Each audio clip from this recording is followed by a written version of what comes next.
en el momento que tuve mi conversión, ya había tenido la sanación física, estaba buscando respuestas por todas partes. Había preguntas en mi cabeza que me daban vueltas día y noche. Hasta que un día, una de mis amigas de la universidad, a la cual le agradezco tanto, pues ella fue la que me ayudó a ver el mundo y la fe desde el cuestionamiento. Esta amiga católica practicante me regaló un libro de Edith Stein, una biografía de su vida. Y suena curioso porque esta amiga, donde yo recuerdo, jamás me habló de Jesús, su vida me lo reflejaba. Y viendo ella toda esta crisis en la que yo estaba sobre, es que la lucha con las mujeres y no sé si la iglesia, estaba yo en una bomba caótica en la que me rehusaba a ser parte de esto, pero a la vez yo había experimentado una sanación, pero no quería hacer esto en la iglesia, pero la lucha, o sea, era una cosa de una ideología que estaba sembrada en mi cabeza y necesitaba respuestas. Y con ese contexto, el feminismo aún me tenía atada en varios temas. Así que cuando abrí el libro y descubrí que Edith Stein, una santa católica con estudios filosóficos y que le apasionaba el tema de la mujer, existía, me quería morir. O sea, era como, fue algo que no entiendo, son diosidencias al final del día. Pero lo que me cautivó de Edith es que yo sabía sobre mujeres santas. Yo lo sabía, como que tal. Como persona que leía y que seguía siendo católica de cierta forma, aunque estaban con el feminismo y lo que sea, pero para mí, desde la ignorancia, todas eran como muy piadositas, calladitas, escondiditas, digo desde mi ignorancia, porque eso era lo que yo pensaba. Y Edith estaba fuera de las santas con estilo cursi que a mí no me llamaban la atención. Pero de nuevo, la narrativa no me daba lógica. ¿Cómo una iglesia tan machista, patriarcal, donde todos los santos son hombres, le dio un lugar a esta mujer? Pero ¿quién es esta mujer? Edith Stein, una mujer judía que se vuelve atea y después de una larga maduración intelectual y espiritual, la llevó al catolicismo, al cual se convirtió en 1921. O sea, estamos hablando hace más de 100 años, para después de entrar como religiosa a los carmelitas bajo el nombre de Teresa Benedicta de la Cruz. Esa, en un par de palabras, es su historia. Pero te quiero platicar un poquito más de ella para seguir guiándote en esta historia que es la mía y que tiene que ver esta mujer. Porque en su juventud estudió filosofía, junto al gran filósofo alemán Edmund Husserl, fundador de la fenomenología. Ella, antes de ser creyente, ya tenía una alta opinión del lugar de la mujer en la sociedad y en el mundo. Y yo iba leyendo esto y decía, no, esto sí había luchas, pero no tenía que ver con la religión, no tenía que ver con la fe, pero ella tenía este interés particular y se preocupaba específicamente por el trabajo de información y educación necesario, sobre todo para conseguir el voto de las mujeres. O sea, yo la seguía leyendo y decía, no es real, no puede ser. O sea, no me daba sentido porque afuera me decían que la religión súper machista, pero esta mujer tan brillante, ¿cómo es que llegó a ser tan católica? ¿Cómo es que llegó a ser casi una doctora de la iglesia? Edith nunca se sintió inferior al hombre, ni un ser a su servicio, sino que el hombre y la mujer en condición de igualdad debían poder tener acceso a todo tipo de posibilidades según el talento de cada uno. Y mi identificación con ella principalmente por el amor al conocimiento. Yo, una mujer que me encanta leer, que me encanta estudiar, leyendo una vida sobre una mujer que en mi ignorancia yo pensaba que todas las santas eran como, sí, yo aquí abajo chiquita y que eso nos invita el Señor, pero ser chiquito, ser humilde, ser manso y humilde de corazón no significa ser tonto. Y leyendo su vida me di cuenta que no estábamos satisfechas con ese mismo conocimiento. Había libros, había lecturas, había estudios, pero siempre hay una inconformidad. Por más que estemos leyendo, estudiando, conociendo, siempre va a haber una inconformidad. Y en la misma historia de Edith se encuentra con Cristo, pero se da cuenta que Cristo le exige demasiado, o sea, salir de sí misma. Y al igual que yo, Edith vive una crisis existencial porque dije, si dejo de hablar de libros, entonces ¿quién soy? Si dejo de hablar de libros en YouTube, entonces ¿qué voy a hacer? Porque Cristo me pide esto, pero yo quiero seguir haciendo esto otro. Y bueno, en la historia de Edith, ella siempre ha decidido por sí misma, al igual que yo estuve haciéndolo por años.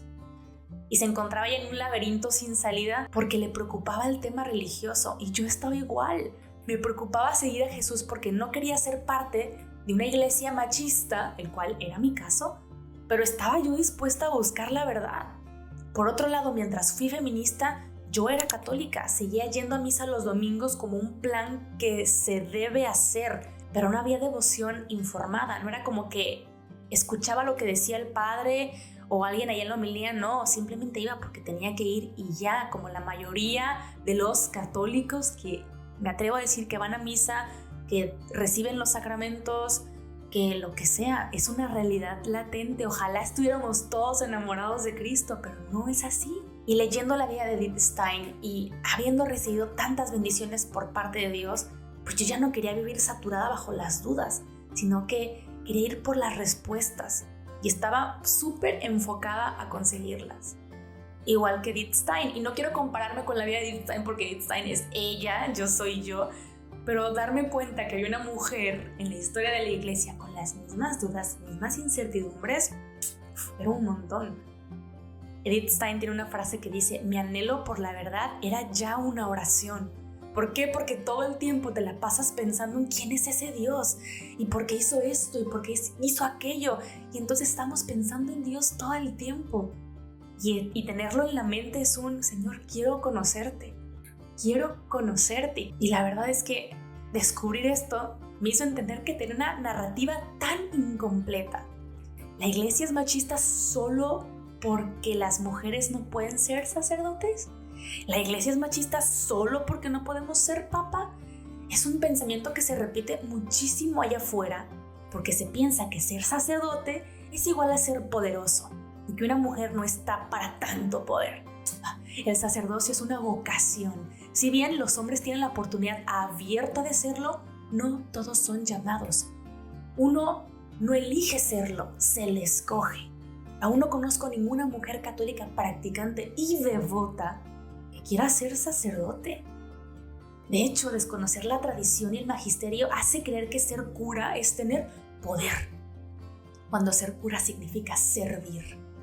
No podemos ser sacerdotisas, pero podemos ser santas, y eso todos los bautizados estamos llamados. El Espíritu Santo actúa en corazones dispuestos, y entiendo, hay malos testimonios, pero a ellos se les juzgará. El llamado del sacerdote es ser otro Cristo y servir a la comunidad. Pero volviendo al tema, Edith, convertida al catolicismo, alzó la voz en nombre de las mujeres y sintió la necesidad de construir una reflexión filosófica, teológica y concreta sobre la especificidad femenina y el papel de la mujer, cosa que no existía a profundidad, porque la historia de la iglesia se construye todos los días y hay tantas ramas que faltan de profundizar y de conocer, no porque no existan, sino porque es una riqueza infinita. Y ella desarrolló lo que hoy se denominó como teología de la mujer. Me quería morir cuando descubrí esto. Dije, ¿cómo? Que en la iglesia católica, yo en mi ignorancia, decía que eran esto, pero hay una teología de la mujer. Su pensamiento se inspiró en el método fenomenológico, en la Sagrada Escritura y en Santo Tomás de Aquino. Su necesidad, su pasión por la mujer, Dios la tomó y le dijo: todo lo que eres, todas tus dudas, todas tus curiosidades, vamos a profundizarlas juntos con tu talento. Y es que ella en los silencios escuchaba a Jesús, quien le pedía que con su capacidad de reflexión, análisis, formación, sirviera a la iglesia. El Espíritu Santo, por medio de ella, la adelantó a muchas de las crisis que tenemos hoy en día por querernos fracturar como sociedad, por querernos parecer a los hombres, por querer que los hombres se parezcan a las mujeres. Juan Pablo II diría mucho de Edith Stein que durante mucho tiempo ella vivió la experiencia de la búsqueda. Su mente no se cansó de investigar ni su corazón de esperar. Recorrió el camino arduo de la filosofía con ardor apasionado y al final fue premiada porque la verdad la conquistó. En efecto, descubrió que la verdad tenía un nombre, Jesucristo, y desde ese momento el Verbo encarnado fue todo para ella. Al contemplar como Carmelita ese periodo de su vida, escribió una benedictina: quien busca la verdad consciente o inconscientemente, busca a Dios. Yo seguía leyendo el libro de Edith Stein y cuando llegaba a esta parte yo decía, es que, claro, quiero seguir conociendo a Dios, quiero seguir buscándolo. No quiero poseer la verdad porque la verdad no se posee, pero quiero permanecer en ella. Y permanecer en la verdad, intentar permanecer en la verdad, es permanecer en Cristo. Y durante toda esa etapa de silencio en mi vida en la que la leía a ella, empezaba a leer un poco más la Biblia, pero leer más los documentos de la iglesia, me estaba dando sentido a muchas de las dudas que yo tenía, pero es que no era que se quedaban incompletas, es que había más profundidad. No sentía que me faltaba información, sino que había información que yo aún no llegaba a ella, pero que iba por ese camino. La diferencia del feminismo, donde solo había una respuesta lineal y todas las respuestas caían en la misma conclusión. Ella me ayudó a entender que no soy parte de un movimiento, que soy hija, no soy una bandera, un color, una idea, soy una persona, una mujer que está para amar y ser amada.